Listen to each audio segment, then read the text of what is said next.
Hi and welcome to stellarmedia.co. Welcome to today's podcast. We are very pleased to welcome a very special guest, but before I introduce him, let me just introduce Michael Griffin. Do you want to say hi, Mike? I do. Do you know what? This morning, I absolutely do. Sometimes, Lana, you talk to me to say, do you want to say anything? And I say, not really. But today I do. I'm absolutely over the moon that I've got just the most amazing man on the show. I'm really, really chuffed. I saw this man at a workshop in Port Talbot. Must have been a few weeks ago now. I went to his workshop and I have to say I was absolutely blown away. So with no disrespect to anybody else that's been on a podcast with us before or anybody that's coming onto a podcast with us shortly, this is the one I've been looking forward to most, and I'm really, really excited. So I'm going to let you introduce the man himself, but Lana, take it away. Okay, so we're really, really pleased today to welcome Martin Harrison. Martin Harrison is a medium. Martin, do you want to say hi? Hi, yes, very pleased to be here today. It's really very exciting for me.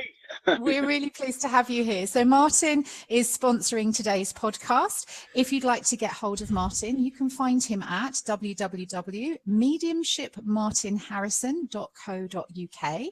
And you can also get hold of Martin through his Facebook page. That's facebook.com/martinharrison.737. And Martin has also very kindly shared his phone number. So if at some point you would like to get in contact with Martin and have a reading and find out more about his services, his phone number is UK 07530 700 697. So Martin, I've already alluded to your work as a medium, and I wanted to start off the question really with can you just tell us a little bit about your spiritual background and your journey? How did you come to be a medium?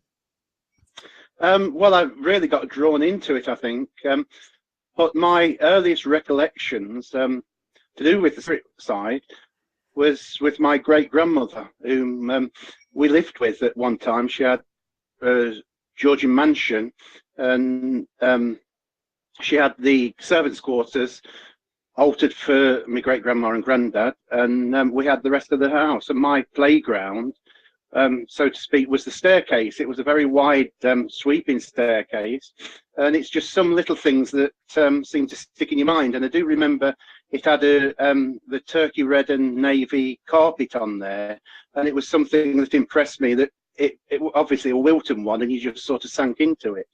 But I do remember on my 4th birthday, it would have been, after we had a party and everybody'd gone, and I took some of my toys to go and play in there, and this girl come sliding down the banister.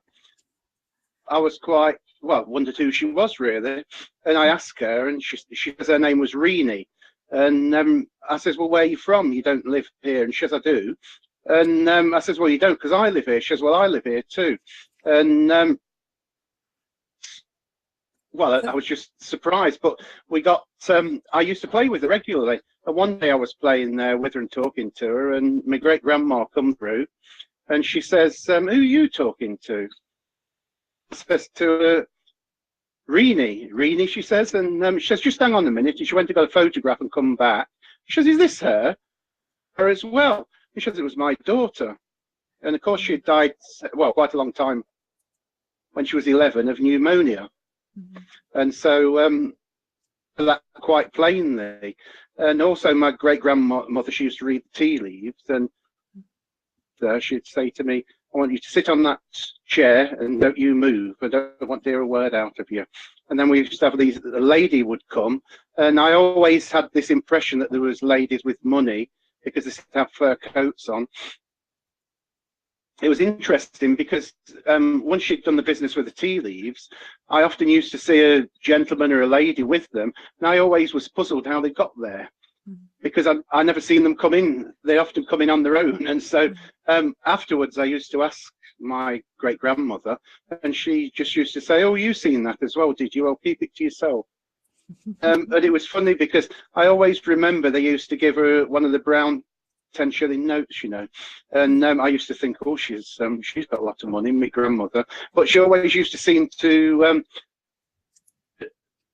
down the knickers, and I never could have quite understand what she was doing with it. But my great grandfather, he used to like a drink, And it turned out many years later, I asked my mother, and she says she used to sew pockets into her knickers and put her money in there so he couldn't get it. Wow. So quite interesting it was. And of course, my great grandmother on the other side, she also used to do the tea leaves, and my mother's also a clairvoyant. But on my great grandmother's side, there's gypsy line in there, so I think it's something that's the line really. Just another experience. Sorry. Just while I was there, living there at that time, it must have been before I was 5, certainly. My great-grandfather and me grandfather were cobblers. They used to make shoes, and in the what would have been the coach house they used to work, but they'd had a small cobbler's shop built onto the side of the building, which my mother used to work part-time in. And my grandfather, he used to come and he'd bought a new Bedford van. I always remember it because it was grey. He used to let me play in this van, and him and I was very close. This one particular day, I used to watch him when he was driving, and of course I let the handbrake off, and it was an incline because you used to go up to the coach house, and of course he'd got the 2 main gates open onto the main road, and the van started rolling down, and as a child I was quite excited because it was moving, and I know my grandfather come running out trying to stop it, and the next thing all I saw was it was like feathers all around the windscreen and the side windows, and it was like a lady's face smiling, and I thought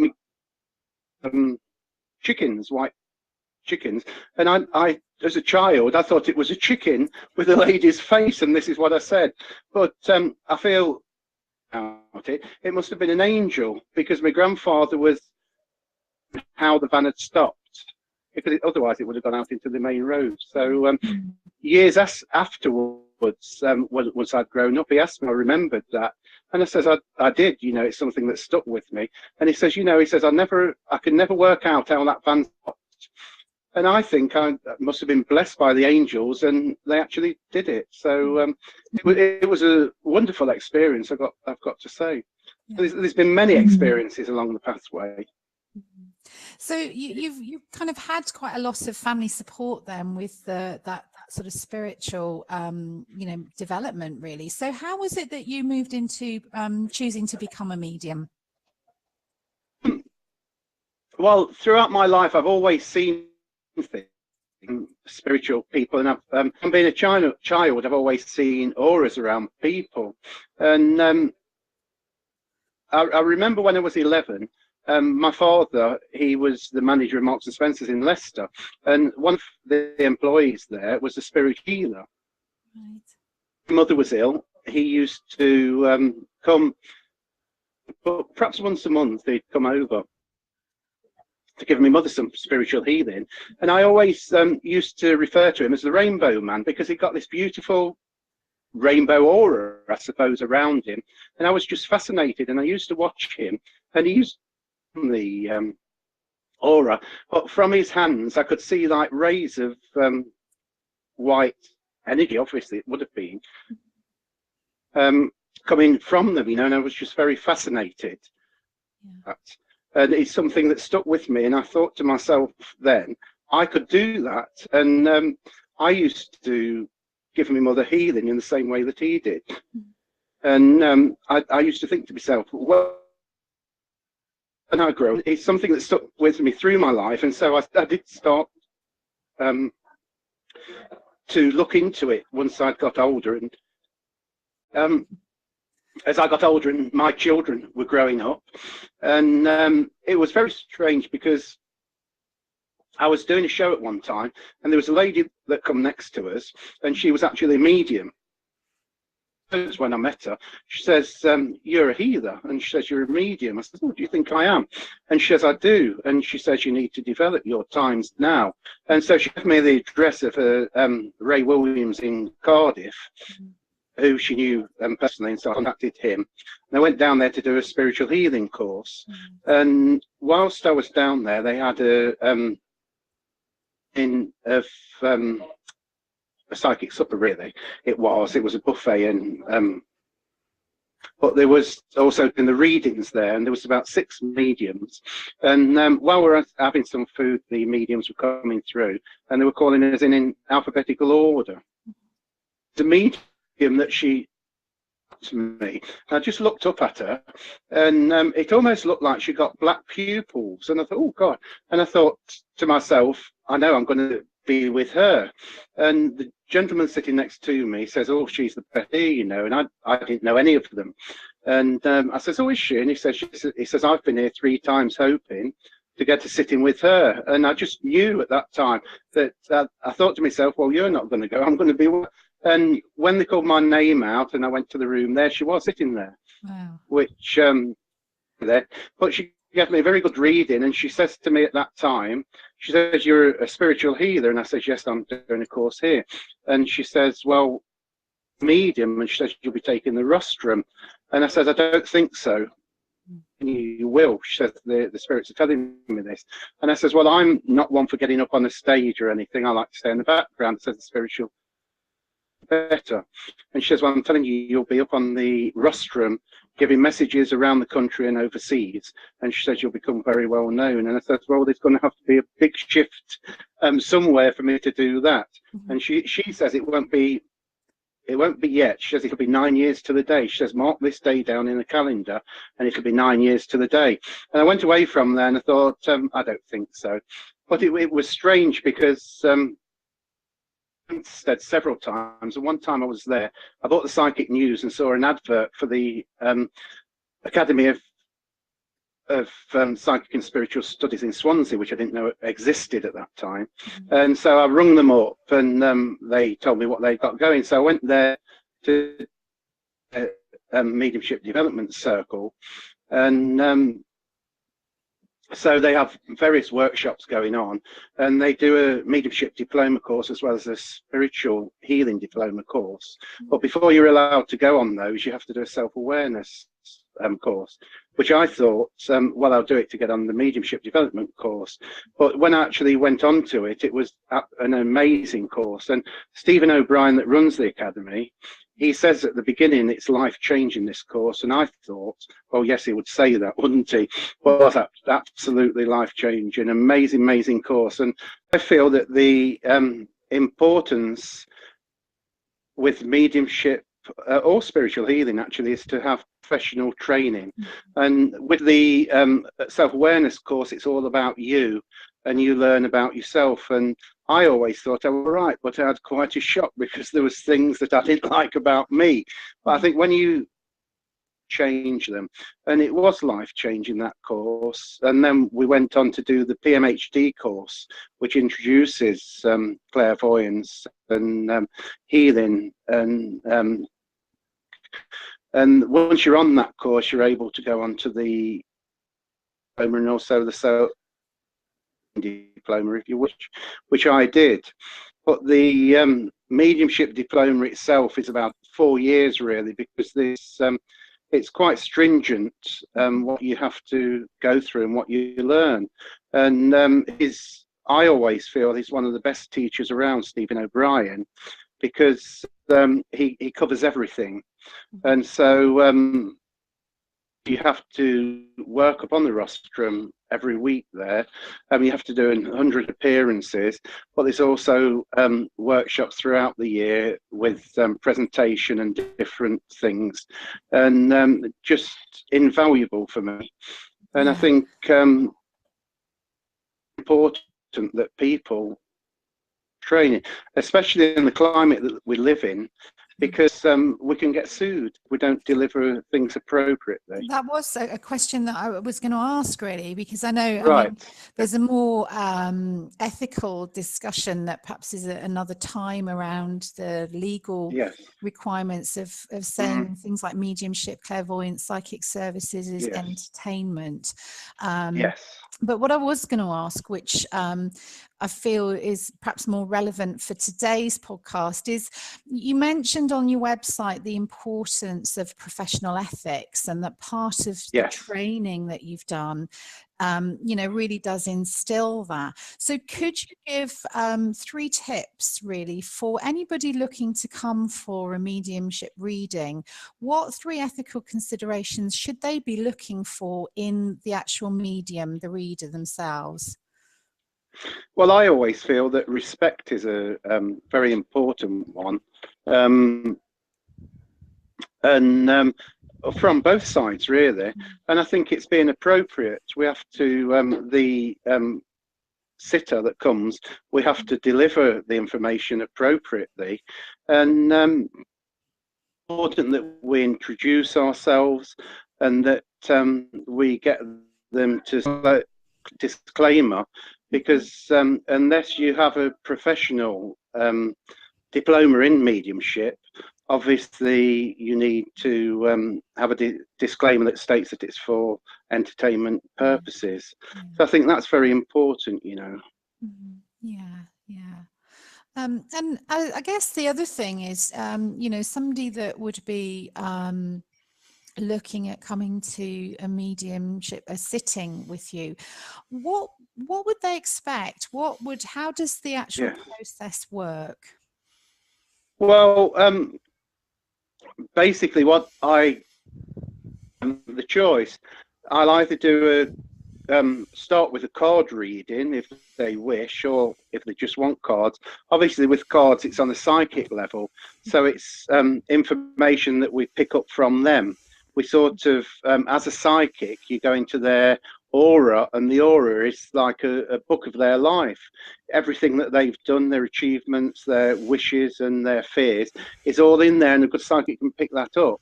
And so really the cards are only a tool. They pick the cards up and they shuffle the cards. Cards also have an energy around them, an aura, and so they pick up things from their aura. And I do suggest to them to think about what they want to know while they're shuffling the cards. So that will come out within the cards. But then also I do a mediumship as well.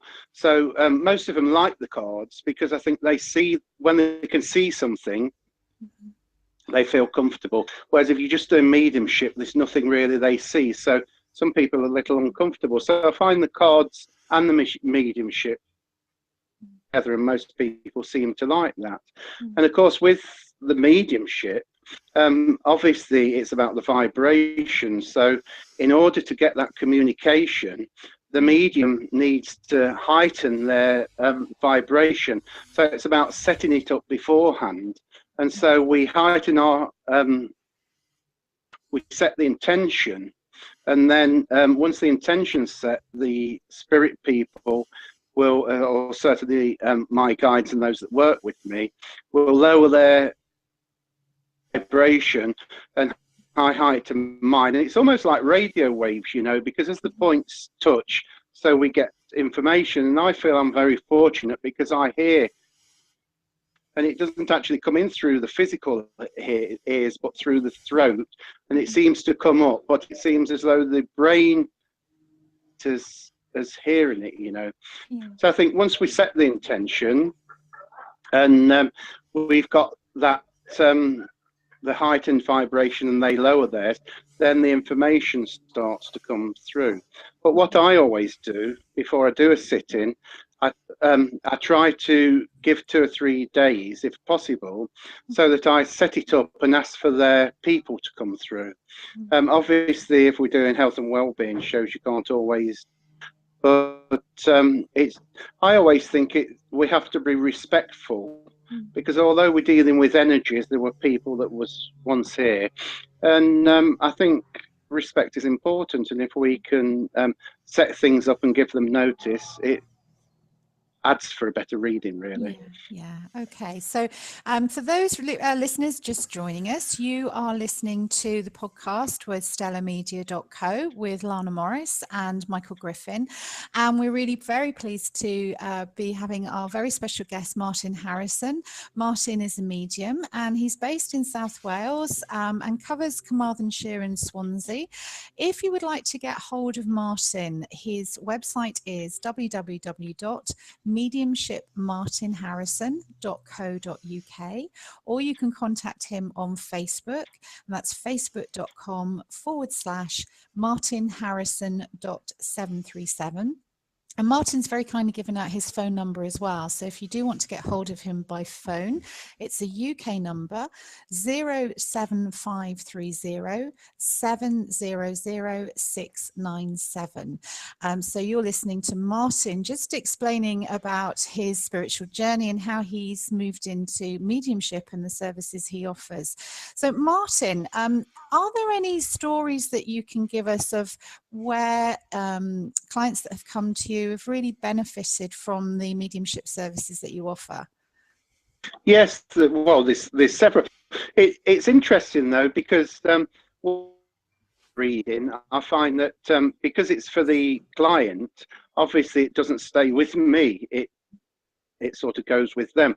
But there's certain ones that I think when we touch someone's soul, which I think is a lovely thing to do, it's just so important, and there's certainly things that stick with you when you've managed to do that. And there was to a couple down the West Wales Health and Wellbeing show, and it's interesting because as they come and sat with me, I could see a little boy standing between them, and obviously you sort of pick up on their auras really, and I could see that they were quite depressed, and so instantly I knew they'd lost this little boy.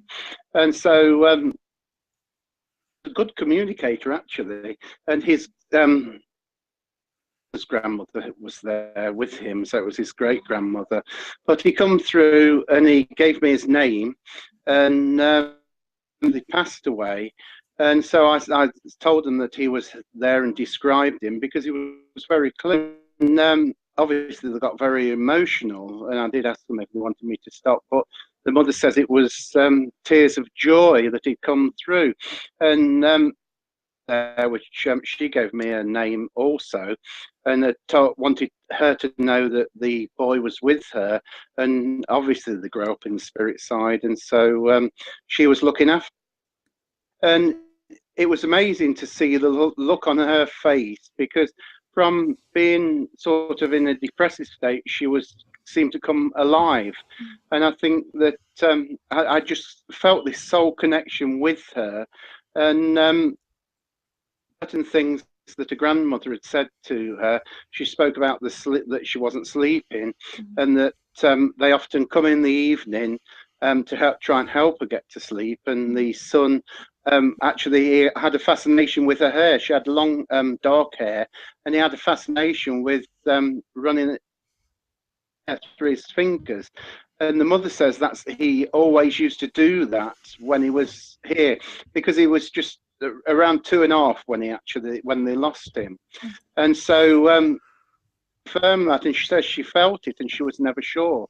So it sort of brought a great peace, I felt. So the grandmother spoke to the father and said that he was thinking about going self-employed, which he confirmed he was, and he was an electrician at this time. And she says that he was thinking of taking a plumber, and he confirmed that. And she says, don't give up the job you've got yet until you've got your credentials for the plumber's course. And she says until she gave me, and I do remember it was March the 29th of the following year, or he needed to start to put things into progress.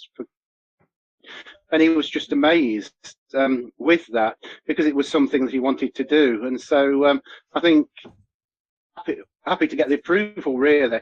Well, there were several things, and it was a lovely reading, but once it was finished, they seemed to well, when they went away, they got a spring in the step, and I thought, well, I've done my job, because it wasn't just about the mediumship; it was about the healing as well.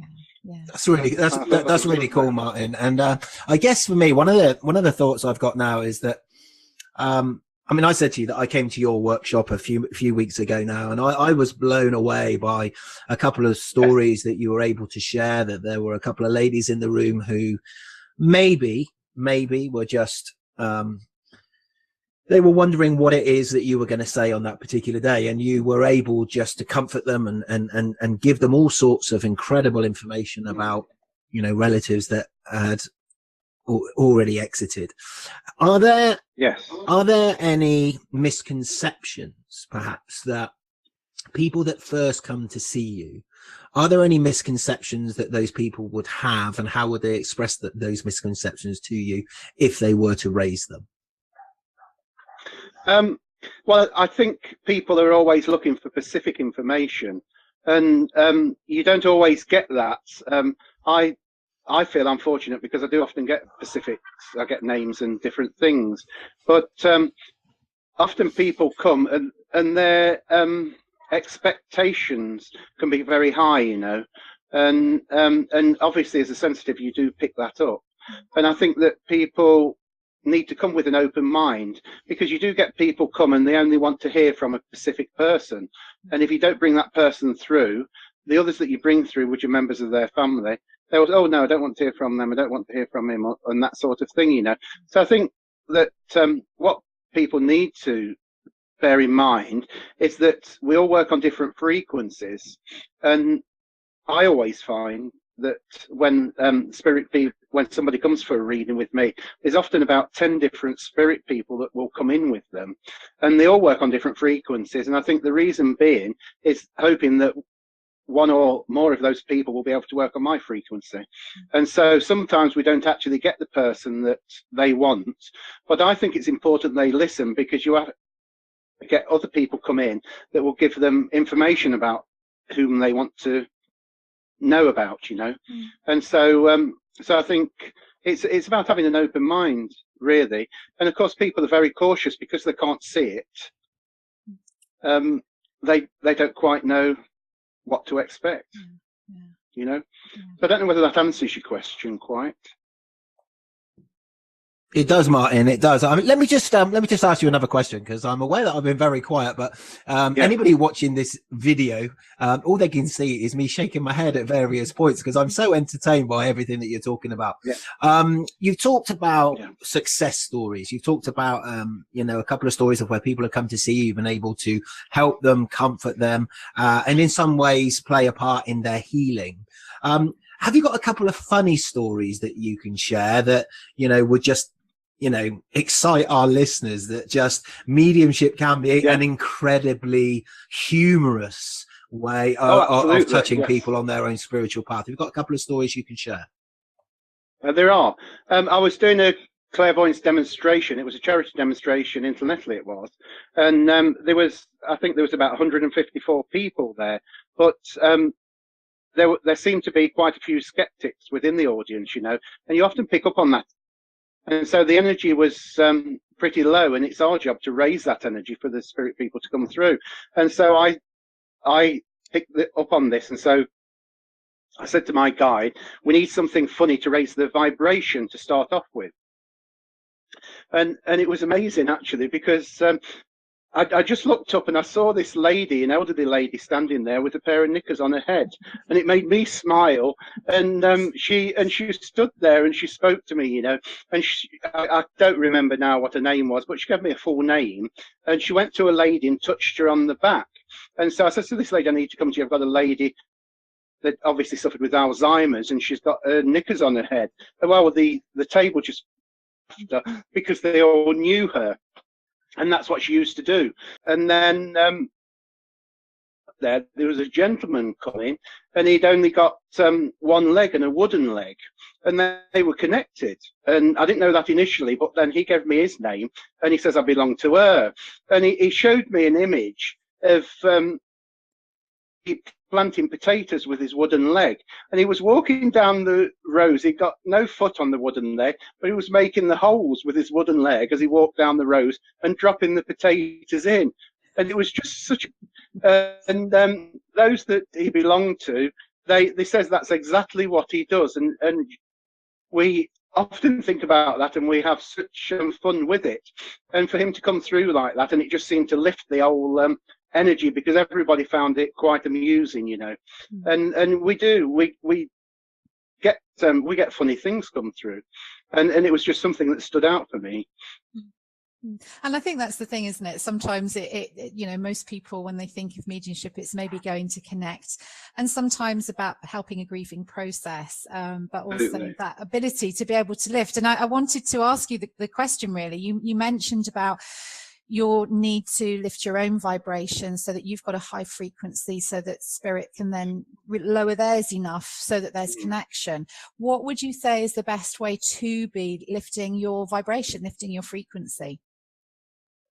Well, I always think I meditate regularly, and the main thing is to quieten the mind. We never still the mind completely, but it's about quietening the mind and getting into that level, really, I think.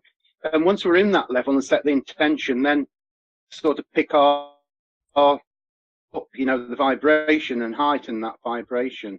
But that, for me, that is always the secret, is about quietening the mind, and it was the hardest thing that I had to learn. Actually, it took me about 9 months to master it, and I think that's what many mediums have a problem with. I think there's so much going on within the physical life that we seem to carry so much in our mind, and many people I come across have lost the art of relaxation. Yeah. Very important. Yeah. So if any of our listeners have you know, some signposts in their life that may suggest that a mediumship path might be for them, what would be the best thing that they could do if they wanted to explore any mediumship you know, talents that they may have? Well, I always feel it's important to find a circle that you feel comfortable with. And I think it's about remembering it's a commitment, because obviously for my belief is that not everybody has a guide. I think it's only those that have the intention or the ability to work with the spirit side there. I think it's important to realize the commitment that we're making to that, and it can take over our lives. So I think it's important we find the right circle that we feel comfortable in and relax, and we need to go every week to do that. And that's how we develop our mediumship, really, because it's those that work with us, it's building up that relationship with our guides and our teachers and the people that work. So I would certainly say about finding the right circle. Yeah, lovely. Thank you. If you're just joining us, you are listening to the podcast with StellaMedia.co with Lana Morris and Michael Griffin. And we have a very special guest today, medium Martin Harrison. If you would like to get hold of Martin, you can access him via his website at www.mediumshipmartinharrison.co.uk, or you can contact him through his Facebook page. That's facebook.com/Martin Harrison.737. Martin's very kindly given us his UK phone number if you'd like to contact him. His telephone number is 07530 700 697. And Martin is sponsoring today's podcast here with StellaMedia.co. Martin, we're kind of coming to the end of our time now, but I wanted to touch on, you are, you know, in different locations really, with not just your private readings and private sittings, but you're also in other places. Could you just give us, you know, if people wanted to get hold of you who are based in Wales and kind of fairly local, how would they be able to get hold of you? Well, my website, I have a page on the website that stays where I'll be, you know. So obviously we're doing health and wellbeing shows. It does give the locations, and if I'm doing demonstrations of mediumship or serving the churches, it's all on there. So if they click on that, they certainly find out where I am, or if they want to give me a text, you know, or Facebook me, I can always give them that information. Oh, fantastic. I've got a question, Lana, if I can, because yeah. I've had such a brilliant episode today. I've loved listening to Martin. I've loved listening to his stories of his childhood, and, you know, just listening to some of the success stories, some of the funny stories that, you know, this episode's been incredible for me. What I want to do is I just want to ask Martin a challenging question, really. Martin, when I look at you, I see you as a man that obviously has a real heart to help and a heart to serve. One of the biggest challenges for those in the mind, body, spirit space is wanting to use the gifts and talents that, let's say, the universe has given them, but there's always this same sense of how much self-promotion can one do without it impacting negatively on somebody's personal perception. Talk to us about, what do you, I mean, we talked, as I say, about your childhood and about, you know, you as a man with the gifts that you have. What does 2017 hold for Martin Harrison? Well, I'm always looking to mediumship further. And so I meditate, I ask questions, and learn as much as I can, because I think we're on the pathway and we can never stop learning. And it's about sharing my knowledge with other people to help other people move forward along their pathway. And I do have a mediumship development circle on a Friday here in Carmarthen, where I do just that, you know, share what I've learned along the pathway with those, in the hope that it takes them a little further forward along the way. So I think it's about teaching, and I do some teaching at the Academy of Psychic and Spiritual Studies there also. And I think it's about sharing and helping other people. And I think 2017, that's probably more my focus. Then obviously I do my readings and whatever else, but I just think it's so important to help those that are interested in developing to move along the pathway. Okay, that's great. Martin, we've kind of come to the end of our time together now. You have been listening to the podcast with Martin Harrison, who's medium.